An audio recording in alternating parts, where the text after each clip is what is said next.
안녕하세요. 본의 아니게 남의 집 재산 다툼에 휘말렸다가 대운을 얻게 된 40대 기혼 남자입니다. 일단 제 소개를 하자면 저는 고아입니다. 부모님에 대한 기억이 없는 건 아니고 제가 미성년자일 때 돌아가셔서 지금은 얼굴도 흐릿해요. 부모님 사진 한 장 갖고 있지 않은 것이 뒤늦게야 서럽더군요. 그도 그렇지만 더 서러운 건 내 뒤를 든든하게 지켜주던 부모님의 존재가 없는 것 아니겠습니까? 제게도 부모님이 계셨다면 적어도 제 존재 자체를 욕하는 사람들은 없었겠죠. 세상에는 부모님을 잃는 것만이 가장 아픈 슬픔이라고 생각을 했는데 살다 보니까 그에 상응하는 고통도 있긴 하더라고요. 가족은 아니지만 가족만큼 아꼈고 마음을 준 사람들에게 당한 배신은 이루 말할 수 없이 괴로웠습니다. 저는 그저 소중한 사람들에게 진심을 보였을 뿐인데 결국 돈 앞에서는 모든 게 왜곡이 되는 것 같더라고요. 사람을 변하게 하는 것이 돈이라고 하는데 그것도 기준치에 따라 민감도가 다르다고 봐요. 저한테는 조약돌만큼의 돈밖에 못 가진다 하더라도 소중한 사람들과 어울리는 게 중요한 반면 제 사람들은 바위만큼의 돈을 얻을 수만 있다면 소중한 것은 아예 없구나 느꼈습니다. 이렇게 사연을 올리게 된 이유는 돈이 얼마나 대단하면 사람이 이렇게까지 무서워질 수 있는 건지 봐주십사 올렸습니다. 제가 인생을 너무 쉽게만 보고 있었던 건지 잘못 살고 있는 건지 꼭 좀 들어보시고 조언 부탁드립니다.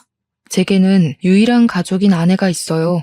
저는 고등학교 때 부모님을 여의었고 학교를 끝까지 수료하지 못해 겨우 중학학력만 갖고 있는 사람입니다. 그런 부족한 제게 아내는 그야말로 한 줄기의 빛 같은 존재였어요. 아마 아내가 없었다면 저 혼자 어디 한강 주변에 맴돌며 나쁜 생각을 했을지도 모릅니다. 형제 하나 없던 저는 본래 서울이 고향이에요. 부모님이 돌아가시고 경제 지원이 끊겨 그 넓은 서울 거리를 혼자서 전전했었습니다. 게다가 저희 집이 원래 형편이 어려웠던지라 받은 유산은커녕 빚밖에 없는 처지였어요. 저는 졸지에 사회생활을 해보기도 전 빚이 생겨버렸고 슬픔을 감당할 여유도 없이 당장 돈벌이가 필요한 상태이기도 했어요. 그래서 찾아간 곳이 삼천포 동네 쥐포 공장이었습니다. 그곳을 알고 찾아간 것은 아니고 그저 서울보다 비교적 취업이 쉽고 좀 촌동네를 찾다 보니 알게 된 곳이었어요. 일자리를 구해야 했던 제가 가장 먼저 했던 게 미용실 방문이었는데 그래도 취업하려면 머리 정리라도 해야 될 것 같아 미용실을 들렸었죠. 거기서 제 사정을 들은 미용실 원장이 쥐포 공장을 추천해줬습니다. 제가 찾아간 공장은 직원이 주로 가족들로 이루어진 작은 공장이었어요. 그곳에선 처음에 10대인 저를 보곤 당연히 안 받아주려고 했었는데 제가 무릎을 꿇고 사정을 했습니다. 그러니 역시나 제 사정을 알고 불쌍하다며 받아주셨어요. 어떤 마음으로 저를 바라봤는지는 제게 중요하지 않았고 그저 제 목숨 하나 건사하게 해준 고마운 사람들이라고만 생각했습니다. 저는 저를 걷어준 그 은혜에 보답하느라 피해주지 않으려고 최대한 어른의 몫을 해내려고 했어요. 그렇게 수십 년 동안 저는 그 집안의 가족처럼 오래오래 함께 일을 해왔어요. 쥐포 공장 사장님에겐 아들이 2명 있었는데 그 아들들도 초반에는 쥐포 공장에서 일을 하고 있었습니다. 제게 일을 친절히 가르쳐줬던 좋은 형들이었어요. 근데 사장님이 저보고도 어느 순간부터 막내 아들이라 불러주시더라고요. 솔직히 그 소리를 처음 들었을 때 많이 울었습니다. 기대하지도 않았던 가족이 살아 돌아와서 제 곁에 있어준 기분이었거든요. 저는 당시 결혼 생각도 없었고 사장님과 사모님의 은혜가 그저 고마워서 그들을 모시고 쥐포 공장을 운영하는 게 좋았을 뿐인데 두 분께서 저를 너무 좋게 봐주셨습니다. 그들이 얼마나 마음 좋은 사람들이었냐면 빚이 한가득 있는 제 사정을 알고는 제 빚을 대신 갚아주셨어요.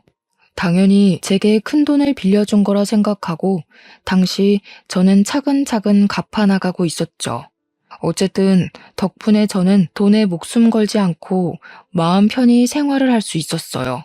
그래서 더 사장님과 사모님을 하늘 같은 존재로 모시며 살았습니다. 제가 그곳에서 일을 한 지 10년 차가 되었을 무렵 공장은 제가 처음 왔을 때보다 규모가 살짝 더 커진 상태였어요. 그런데 두 형이 결혼을 하면서 서울로 가버리게 되었고 다른 친척들은 나이가 차서 한두 사람씩 빠져나가고 있는 상황이었죠. 그런 와중 사장님 밑에서 열심히 일하는 직원은 저밖에 없게 되었습니다. 그래서 원래 가족원만으로도 운영 가능했던 게 이젠 직원들이 대량 필요해졌고 그 시점에서 저는 사장님에게 고마운 제안을 받게 되었어요. 사장님이 저더러 사장직을 일임하겠다고 하더라고요. 너무 과분한 마음이라서 솔직히 처음에는 놀랐습니다. 한편으로는 큰형이랑 작은형도 있는데 친자식을 두고 제게 공장 대표 자리를 물려준다는 사장님의 발언이 저를 불편하게 만들기도 했어요. 큰아들이랑 작은아들은 이미 자기들 입에 풀칠하면서 잘만 사는데 뭐하러 공장을 오겠냐? 내가 어디 너 말고 믿고 맡길 사람이 있겠어? 그래도 아직 사장님 건강하시잖아요. 당장 쓰러지시는 것도 아닌데 제가 어떻게 공장을 받아요. 이런 건 은혜 받는 게 아니라 염치 없는 것 같단 말이에요. 나도 노후엔 여행 좀 다녀봐야지. 둘 있는 아들은 서울 가서 지네 가족들 챙기느라 부모는 들여다보지도 않고 있는데 하나밖에 없는 막내 아들 덕은 좀 봐야 하지 않겠어? 너도 내 아들 아니냐? 애비를 죽을 때까지 굴리고 싶은 거야? 사장님은 끝까지 제게 사장 자리를 넘겨주려고 했습니다. 제게 말은 일부러 세게 하기도 하고 제가 곤란해 할 말을 서슴지 않으면서도 죄책감은 느끼지 않도록 어쩔 수 없는 이유를 억지로 만들어내기도 했어요. 제가 죄책감 갖지 않도록 설득하는 사장님의 말은 사실상 생각해보면 틀린 부분은 없습니다. 사장님 말대로 큰형, 작은형은 이미 서울에서 직장 생활 중이기에 공장을 이어받을 수 없는 상황이었거든요. 사장님 건강은 당시 아직 정정한 상태였지만 미리 후계자를 뽑아서 인수인계를 해야만 공장이 타격 없이 돌아가기 때문에 정황상 제가 물려받는 게 맞긴 해요. 다만 제가 걱정이 되었던 건 사장님이 아들이라고 불러주니 저도 여태 사장님과 사모님을 아빠, 엄마라고 생각한 거지 진짜로 혈육이 아니잖아요. 그런데 혈육 아닌 사람에게 온 세월 바쳐 일궈낸 자산을 물려주겠다고 하니 제가 다 미안했습니다. 정작 사장님과 사모님은 괜찮아 보였는데 말이죠. 그러나 별 수 있었겠습니까? 할 수 없이 제가 공장을 물려받았고 그 뒤로 저는 정말로 두 은인에게 더 잘하고자 효도를 하는 수밖에 없었어요. 그렇게 몇 년을 더 사장님과 바짝 붙어 다니며 인계를 받았습니다. 그런 와중에 공장에 있던 경리가 결혼한다고 일을 그만두면서 다른 사람을 뽑게 되었는데 고맙게도 새로운 경리가 바로 제 아내 되는 사람입니다. 면접은 제가 봤어요. 솔직히 비즈니스에서 사심이 들어가면 안 되는 거 알지만 아내가 정말 제 이상형과 가까워서 뽑게 되었습니다.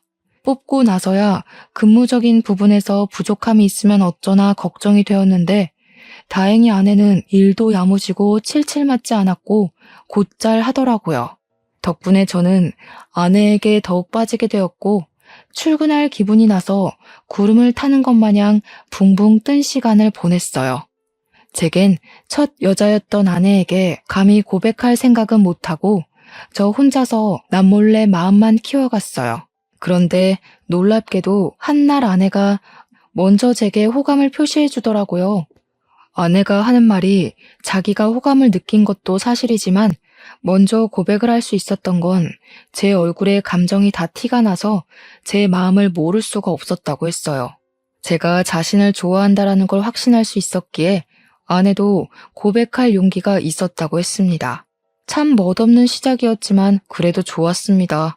저는 그렇게 제게 과분한 아내와 사귀게 되었고 결혼까지 약속하게 되었어요.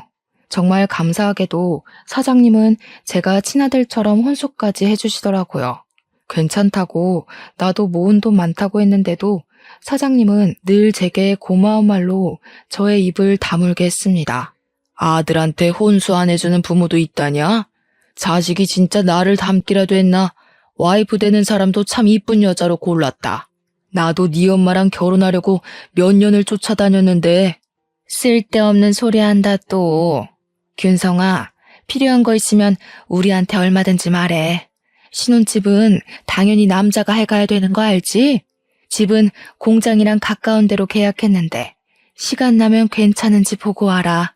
남자는 태어나서 딱 3번만 울어야 된다는데 저는 그날로 3번째 울음을 보였어요. 부모님이 돌아가셨을 때 처음 울었고 사장님이 아들이라고 불러주셨을 때 2번 울었습니다. 그리고 제게 든든한 부모가 되어준 사장 사모님의 마음을 선물 받았을 때 3번째로 울게 되었네요. 저는 결국 사장 사모님의 고집을 꺾지 못해 작은 아파트까지 선물을 받아버렸어요. 형들도 와이프까지 데리고 삼천포로 내려와서 제 결혼을 축하해주는 성의를 보여줬고요. 저를 지지하는, 사랑하는 사람들이 전부 제 곁에 있었습니다. 정말 완벽한 삶이라 생각했어요. 저는 가족이 없는 고아인데 마치 가족이 있는 느낌이라서 고아 신세가 전혀 서럽지 않았습니다.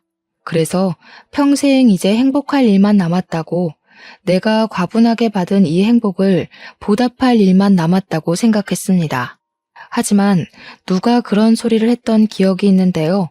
너무 행복하면 크게 들뜨지 말라고 불행이란 브레이크가 찾아온대요.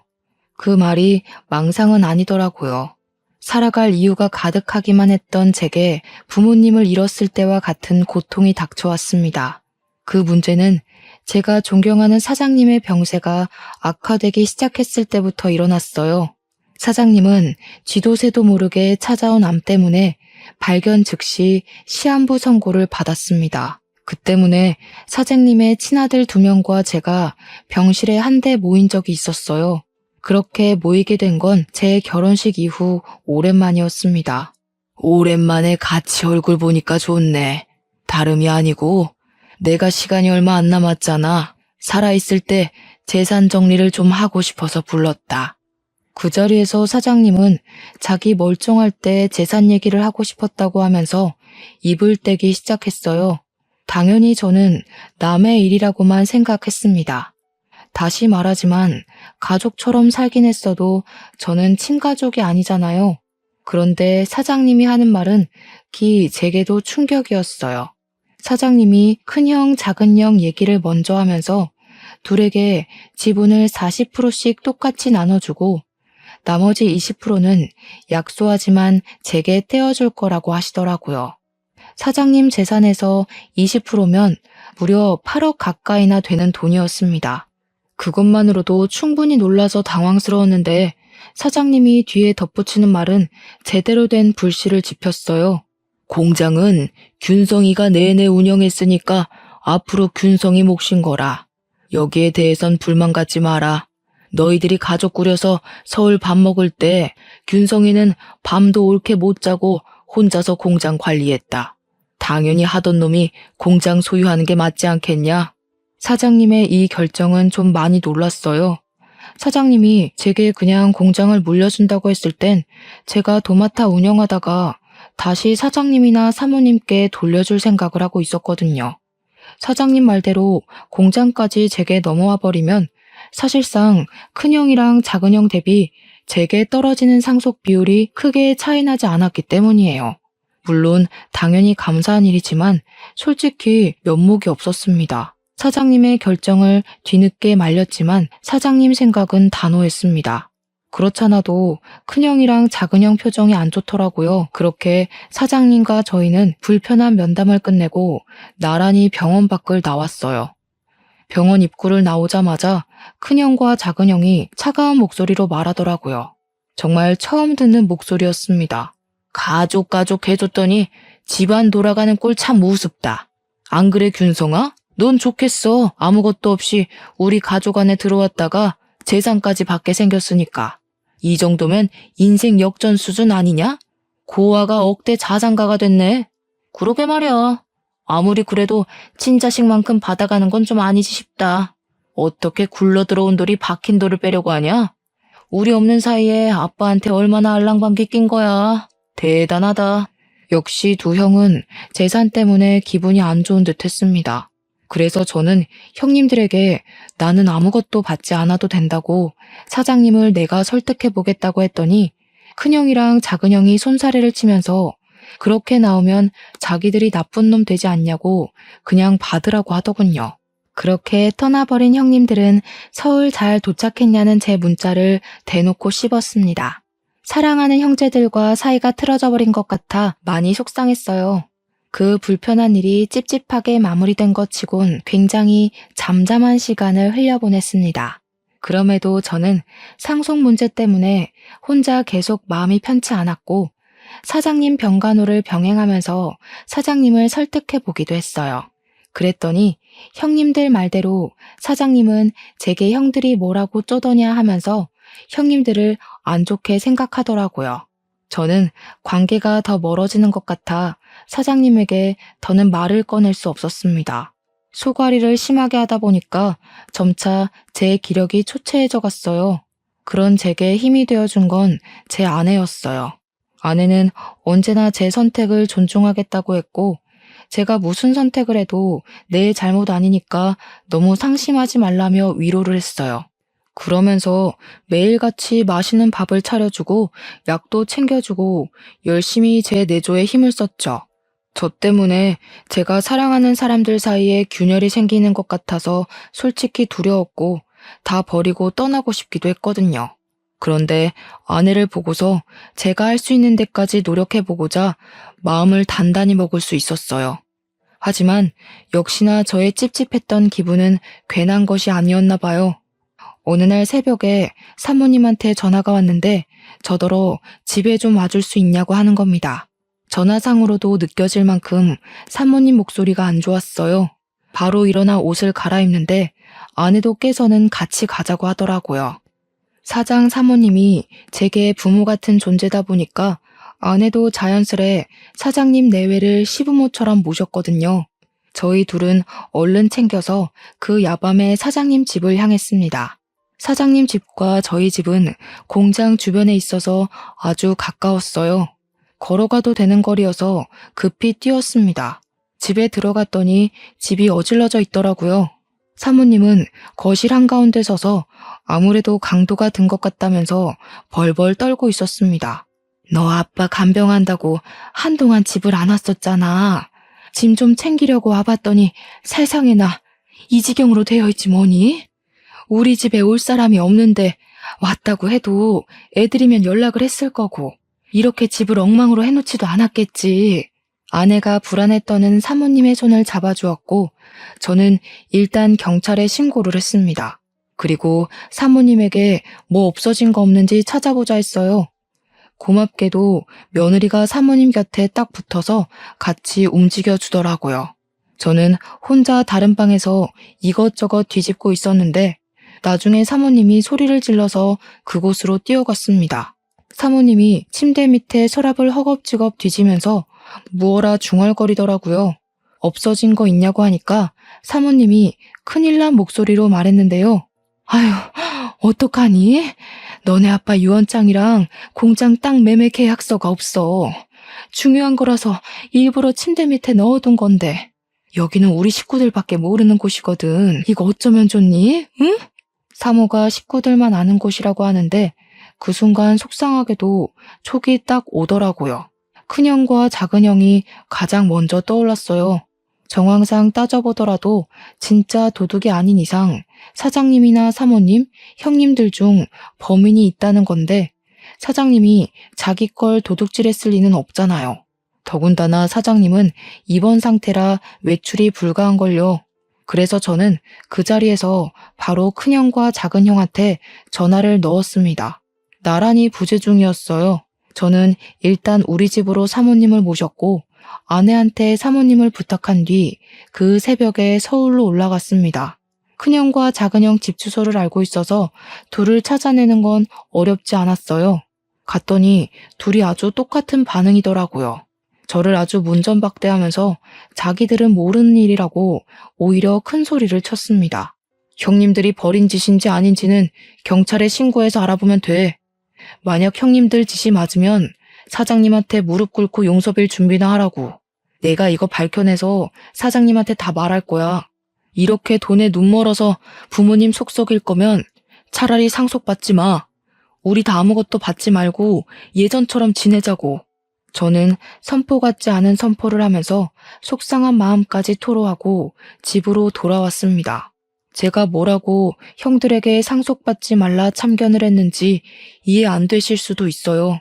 저도 제 존재가 이해 안 됐거든요.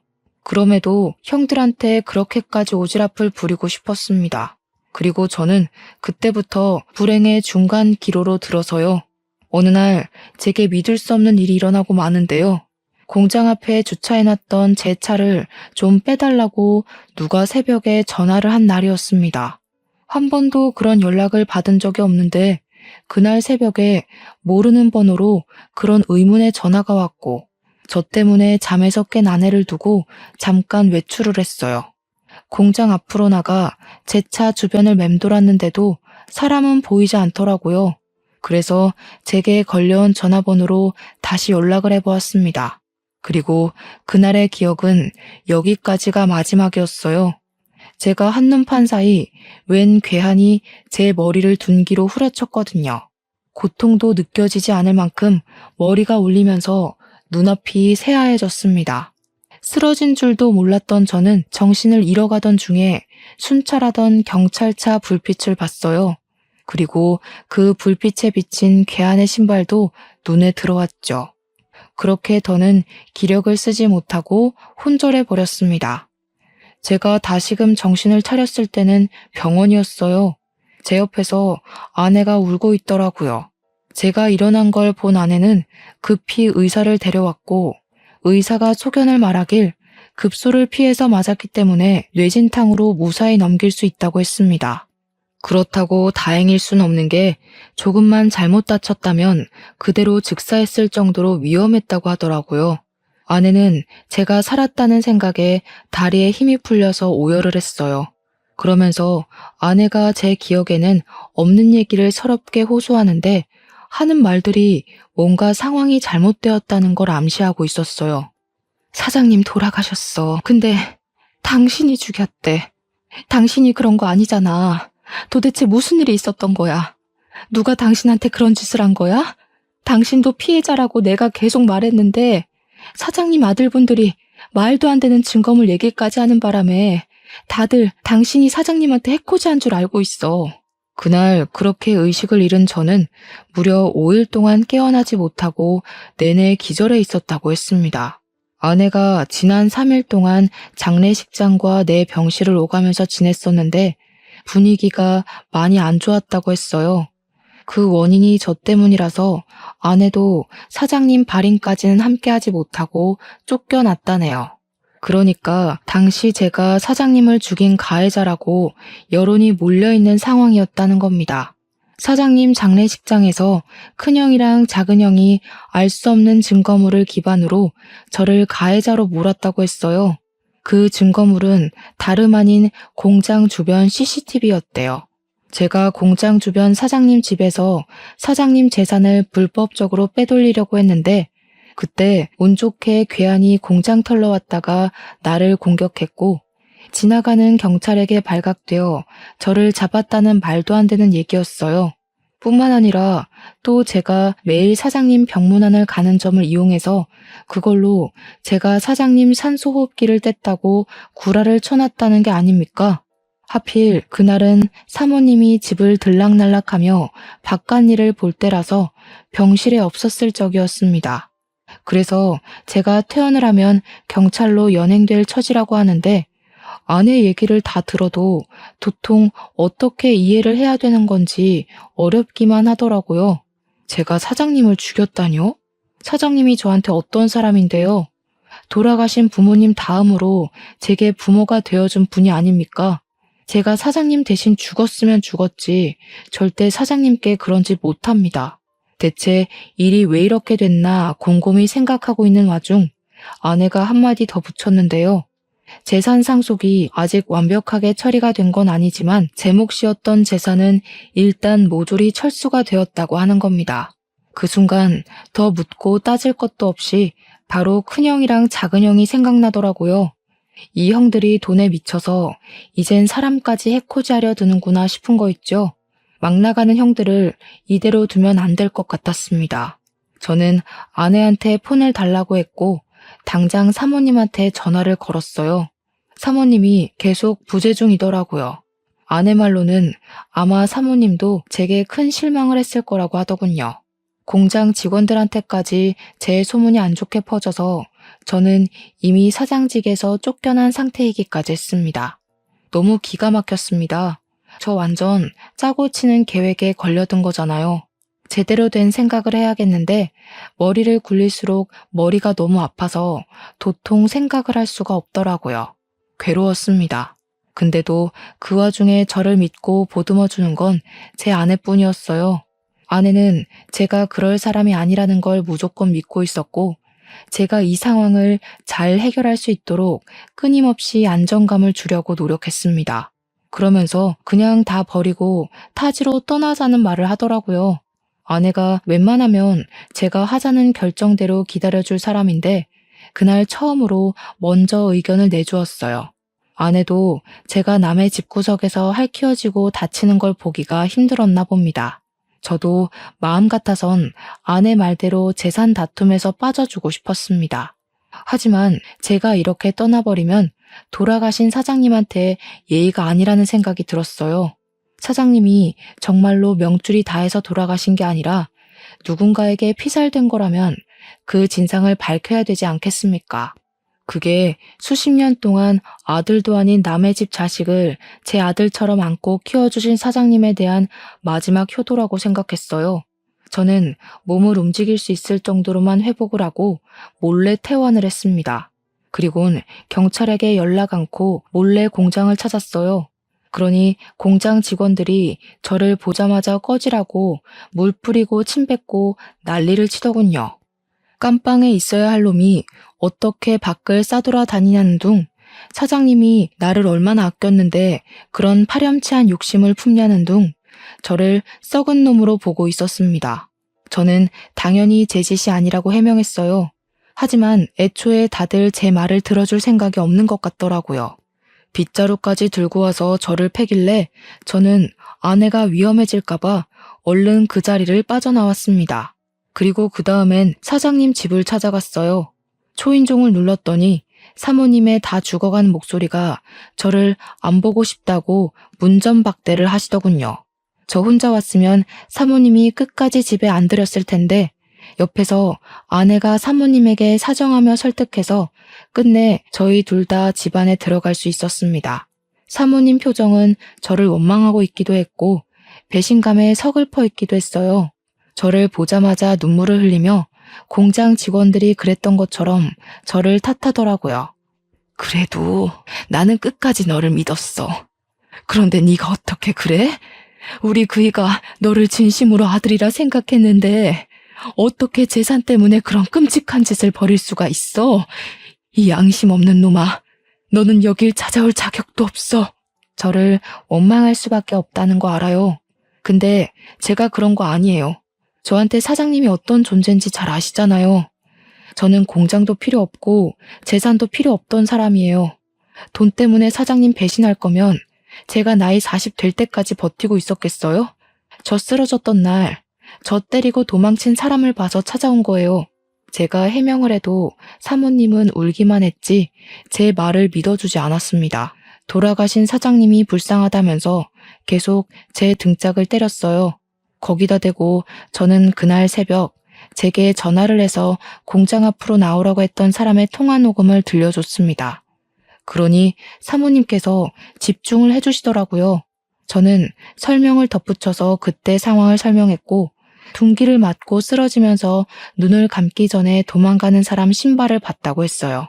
그게 바로 골프 운동화였다고 하니까 갑자기 사모님이 사색이 되더라고요. 그래서 왜 그러냐고 물었습니다.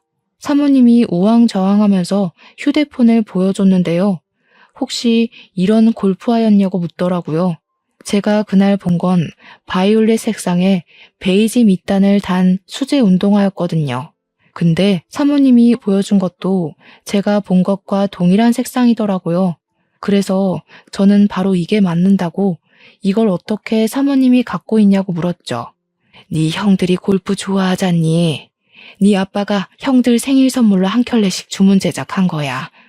아빠가 보라색을 좋아해서 똑같이 수제로 맞춰줬던 거다. 너는 골프를 안 치니까 아빠가 결혼식 날 구두 한 켤레 해줬던 거고. 맞습니다. 제가 결혼하는 날 사장님이 뜬금없이 구두를 선물해 주었어요. 그 구두가 제 발에 꼭 맞아서 중요한 날에만 신는다고 지금도 상자에 소중히 보관하고 있거든요. 그런데 형님들이 생일 선물로 골프화를 받았다는 건 모르고 있었습니다. 그 순간 충격받은 저희들은 그것을 시작으로 다른 증거까지 찾아 나섰어요. 그 과정에서 사모님이 아직 재산 상속이 이루어지지 않아 큰형과 작은형을 다음 주에 만나기로 했다고 말해주더라고요. 그러면서 그동안 사장님, 사모님 둘만 알고 있고 자식들에겐 알리지 않은 한 가지 사실이 있다면서 고백하셨는데요. 사실은 너희들 아빠가 너희들한테 재산 상속을 배정한 게 아니야. 상속인을 나한테 위임해놓고 한 발 빠져 있었어. 나더러 자기 죽고 나면 분명 태도 달라질 자식들이 있을 거라고. 그런 놈한테는 한 푼도 주지 말라 그랬거든. 사장님은 진작에 큰형과 작은형의 무력을 눈치챘다고 했는데 사모님이 자기 아들들이 그럴 리 없다면서 믿지 않았다고 했어요. 그러자 사장님이 사모님한테 자기 죽고 나서 아들들이 어떻게 나오는지 지켜본 뒤에 사모님 뜻대로 상속 진행하라고 위임장을 써줬다 합니다. 그게 사장님의 뜻이었고 유언이나 다름없으니까 사모님은 아들들을 믿지만 그렇게 하기로 따랐어요. 그런데 때마침 장례식장에서 큰형과 작은형이 제가 사장님을 죽였다면서 이런저런 증언을 기반으로 술술 말하길래 정말로 제가 그런 파렴치한 짓을 저지른 줄 알았다고 했습니다. 그래서 사모님은 돌아가신 사장님에게 원망까지 했다고 했어요. 남의 자식한텐 그리 자비롭고 친자식한테는 그리 냉철해서 벌 받은 거라고. 당신이 아끼던 양아들 같은 녀석한테 호되게 당하니까 이제야 알겠냐면서 그렇게 이미 떠난 사장님에게 호소를 했다네요.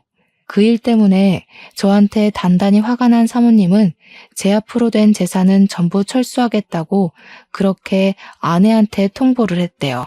아내가 제 알리바이를 대줬지만 사모님뿐만 아니라 이미 당시 여론이 저를 등져버려서 아무도 아내의 말을 믿지 않았다고 했습니다. 아무것도 모르는 사모님 입장에서 보면 충분히 오해할 만했다고 생각했어요. 일단 상황이 어떻게 돌아가고 있든 가장 중요한 건 증거였습니다. 이미 공장 CCTV는 형들이 떼어갔을 테니 다른 증거가 필요했어요. 마침 그때 아내가 뾰족한 수를 말해주더라고요. 그날 새벽 제가 차 앞에 갔다면 혹시 블랙박스에 현장이 남아있지 않겠냐고요. 아차 싶더라고요. 제가 둔기에 맞았을 때 경찰차가 멀찍이에서 나타나는 바람에 가해자가 급히 도망갔다는 게 떠올랐습니다. 그렇다면 당연히 그들이 제 차에 있는 블랙박스는 차마 손대지 못했을 거란 말이죠. 그들도 당황해서 차 블랙박스까진 생각 못한 것 같더라고요. 얼른 제 차로 가서 블랙박스를 확인했더니 역시나 증거 영상이 고스란히 남아 있었습니다. 너무 안심했어요. 이것만 있어도 형들의 진술은 거짓이라는 게 밝혀질 거였습니다. 그 뒤로 저는 스스로 경찰을 찾아갔습니다. 그리곤 그날 발생했던 사건 진위를 전부 고백했고 제 알리바이를 조사하기 시작한 경찰도 뭔가 이상함을 감지했는지 원래 접수됐던 신고 내용이 어딘가 모르게 부실하다는 느낌을 받은 것 같았어요. 그래서 그 시간부로 경찰은 큰형과 작은형을 조사에 착수했죠. 제 일은 금방 서울경찰로 연계되었습니다.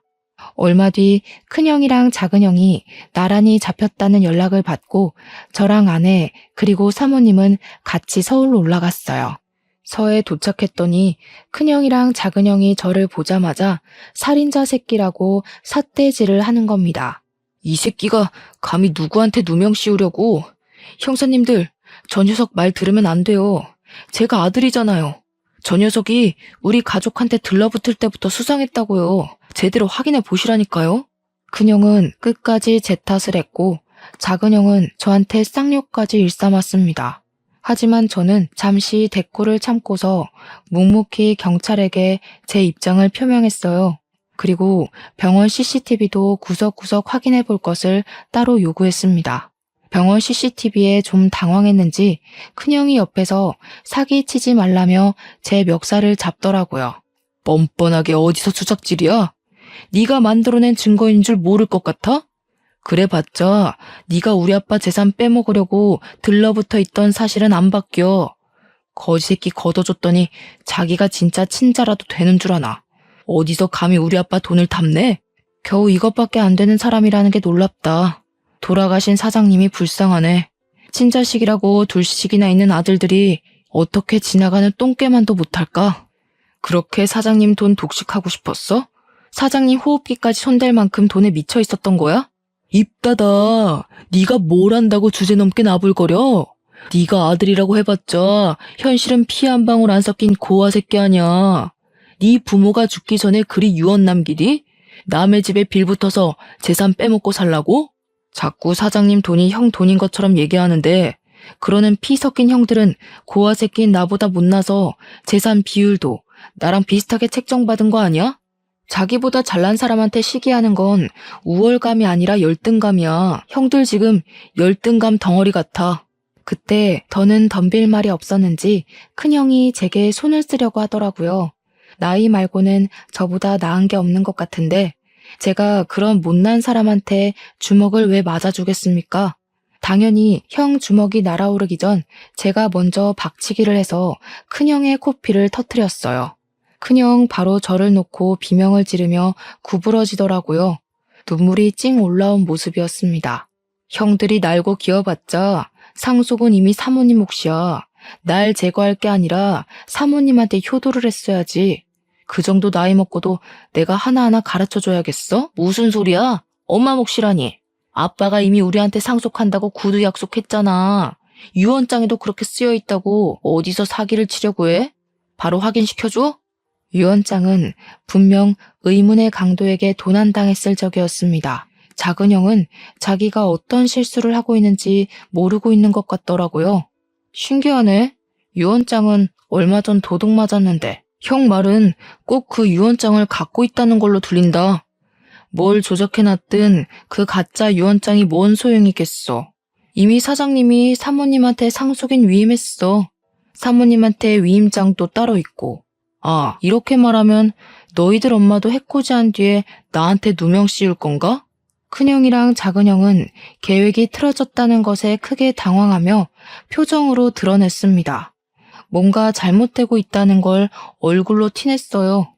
그 와중에 병원 CCTV를 확인하러 갔던 경찰한테서 연락이 왔는데요.